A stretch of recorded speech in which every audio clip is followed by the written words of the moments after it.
welcome back to my channel. In this video, I'm going to be talking about the top 10 worst movies of 2020. 2020 was a weird one for me for movies, with everything getting shut down and some big budget movies getting postponed and delayed. I did not anticipate being able to watch that many movies this year, but at the time of recording, I've actually watched 60 movies that were released in 2020, which is the most I've ever watched in a year.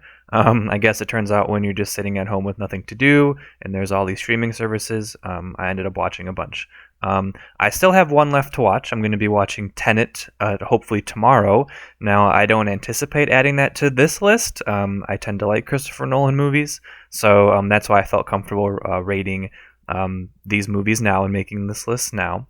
Just a quick disclaimer, I am not including any documentaries on this list. I did watch quite a few documentaries this year, but I feel like when people click on a top 10 best or worst movies list, they expect to hear about some big budget Hollywood or indie movies, but documentaries don't really come to mind. So would there have been some documentaries on this list? Potentially, but I just want to make it known that I'm only going to be talking about scripted Hollywood movies on this list.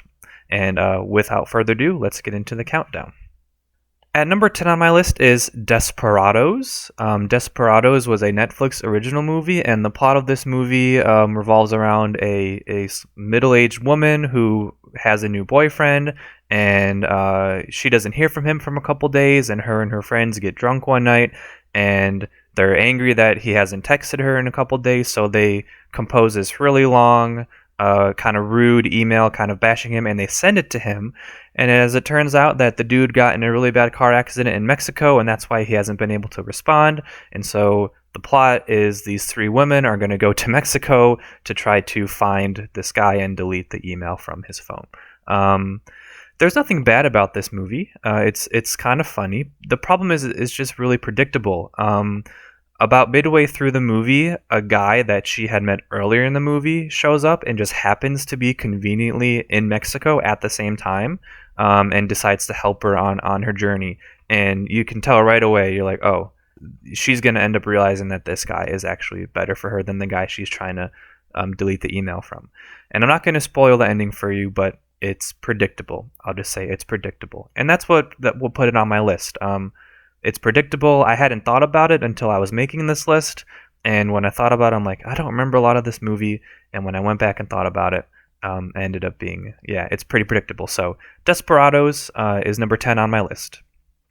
Number 9 on my list is The Witches. Now, The Witches is a remake of a movie that I believe came out in the 1990s, which involves a group of witches who they just want to turn children into mice. That's their grand plan. In this movie, the main witch is Anne Hathaway, who doesn't do a terrible job. She does have kind of an odd accent throughout the movie. It's kind of hard to place. But again, this movie just didn't do anything for me. It wasn't bad. It's just there was nothing that stood out about it. I did like the music in it. I was kind of surprised to find that Alan Silvestri, who wrote the Avengers theme, also did the music for this movie. So that was kind of interesting, but that wasn't enough to save this movie from just being really, really average. I've never seen the original Witches, but I've heard it's much better, and people didn't really like this one in comparison. So again, it didn't do much for me, so it's at number 9 on my list. Number 8 on my list was an interesting one for me. I did not anticipate this movie being as not good as it was, and that is Mulan, the Disney live-action remake of Mulan. The main problem I had with this movie was there was no music in it. And I'm not usually a person who actually enjoys musicals, but the music in the original animated Mulan made that movie fantastic. Some of the original songs in there were great. This movie has no songs. It has the background music is reminiscent of one of the songs from the animated movie, but there's no singing.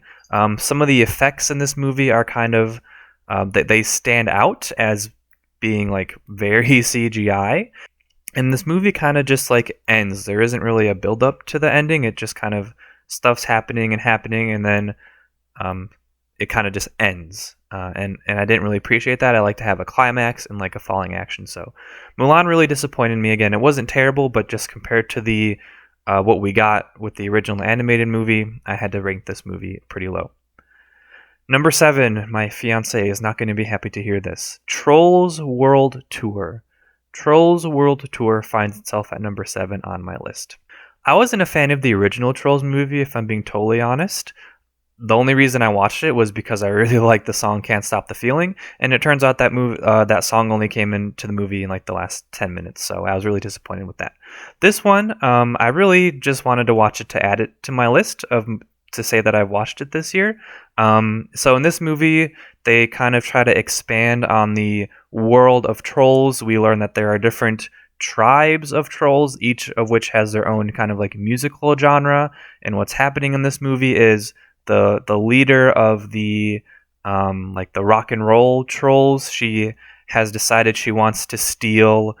Each tribe has its own like string from a guitar, and she's just decided she wants to steal all of the strings and become like basically like Thanos, which is what I thought of when I was watching this movie. Like the main villain, she's basically Thanos. There's these little tiny artifacts that she's trying to collect to put into a bigger artifact. And when she has it all, she can control everyone. So I couldn't help but compare it to Avengers Infinity War the whole time.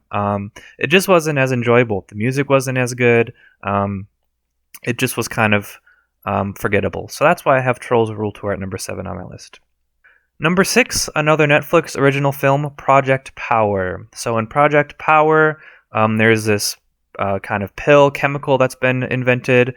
And when you ingest it, it unlocks a secret power inside of you. And what's kind of cool, like it could have been a cool concept, because the way it works is you don't know what your power is until you ingest this chemical. Now some people just blow up, like they say that in the movie, but I don't know, it's just like the execution. Jamie Foxx was fine in the movie. It was just kind of like forgettable. It was whatever. Nothing good really stood out about it, but it was just kind of forgettable, so that's why I got Project Power at number 6. And now we're moving into the top 5. So my 5th worst film of 2020 was The Last Days of American Crime, another Netflix original. And again, this movie also had a very interesting concept. The U.S. government has invented some sort of signal that they're about to broadcast, which is going to it physically prevents people from being able to commit crimes. So crime will no longer be doable. And this movie takes place in like the couple days leading up to when the U.S. is about to launch the signal. And there's a group of people who are going to try to like sabotage it to kind of knock down the signal. And I'm going to be honest, I don't even remember if they're successful. I do remember the ending of the movie, but I don't remember kind of what led up to it. I don't remember a lot about this movie, and I didn't want to take the time to go back and look through like the Wikipedia or the IMDb plot summary, because me not remembering it tells me everything I need to know about this movie. And so that's why I have it at number 5 on my list. Number 4 on my list is John Henry, which, surprise, surprise, another Netflix movie. This movie has Terry Crews as John Henry. And I believe like the story of John Henry is like a fable, I want to say, or like an old tale that's been passed down. Again, I'm going to be honest, I don't really remember much about the plot of this movie. I know that John Henry has a cousin who I'm pretty sure is played by Ludacris. I should have probably looked that up before I started recording this. Let me double check real quick. Yeah, so Ludacris is John Henry's cousin who has like become this evil drug lord, and John Henry basically needs to find him and kill him, and that's kind of the plot of the movie. And again, it's just nothing really happens in this movie. Nothing good stood out about it. It was just kind of forgettable. So that's why I have it at number 4 on my list of worst movies of the year. Coming in at number 3, the bronze medal for third worst movie of the year goes to WASP Network. WASP Network, another Netflix original movie, follows a group of Cuban Americans who get hired to kind of smuggle drugs to and from Cuba. And if I remember correctly, there's a couple times where they like switch sides. So at certain points they're working for the American government. At certain times they're being spies for the Cuban government, if I remember correctly. It's just kind of hard to follow. it's a long movie. I want to say it was like 2.5 hours long, which was just way too long for a movie that doesn't have nearly enough action in it. And it was just kind of forgettable. Again, I don't remember most of the movie, so that's why I have it at number 3 on my list. Number 2 on my list.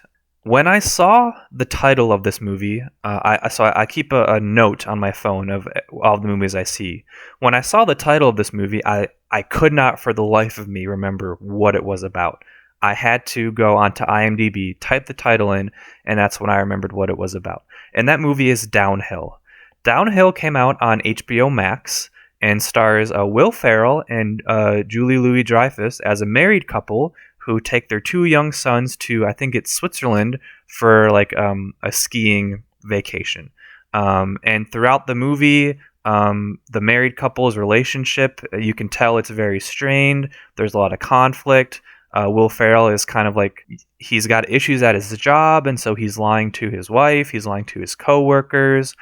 But it's just, for a movie that has 2 really funny actors in it, it's not a funny movie. Like, there's not a lot of comedy in it, with the exception of the resort or hotel owner of where they're staying at. She's just like obsessed with getting people to have sex, and so there's some kind of comedic moments there that actually did make me laugh. But again, when I saw this movie on my list, the fact that I couldn't remember at all what it was, and then when I did remember, the fact that it had 2 really great and talented comedic actors and it wasn't funny, puts it at number 2, takes home the silver medal.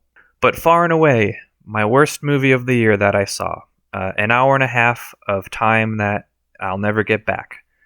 The worst movie of the year for me was Artemis Fowl. I tried to read the first Artemis Fowl book when it came out a long time ago.